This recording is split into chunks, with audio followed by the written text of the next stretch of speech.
ফুটপাত কোনোভাবেই দখল করে ব্যবসা করা যাবে না। আর এই মর্মেই এদিন সকাল থেকেই শহর কলকাতার নিউ মার্কেট এলাকায় বিশাল পুলিশ বাহিনী উচ্ছেদ অভিযানে নামে। যে রাস্তায় এতদিন হাঁটাচলা করা যেত না, সেই রাস্তায় যখন আসল রূপ নিল তখন তা দেখে রীতিমতো হতবাক সকলেই।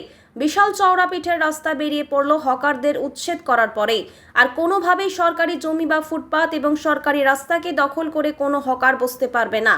অন্যদিকে যাদের দোকান সরানো হলো তাদের অনেকেই দীর্ঘ অনেক বছর ধরেই এখানেই ব্যবসা করে আসছিলেন। রীতিমতো কান্নায় ভেঙে পড়েন তারা। কি করবেন এখন কিছুই বুঝে উঠতে পারছেন না। এখন তাহলে কি করবেন? এখন কি করবেন তাহলে? দোকান আমি চাই দিদি আমাদেরকে একটু কিছু করে দিচ্ছে, আমরা ব্যবসা করে খেতে পারি, বাস আমরা এতটাই চাই। দিদি তো আমাদের মা আছে, আমরা তো অনেক ছেলেপুলে, আমরা কোথায় যাবো?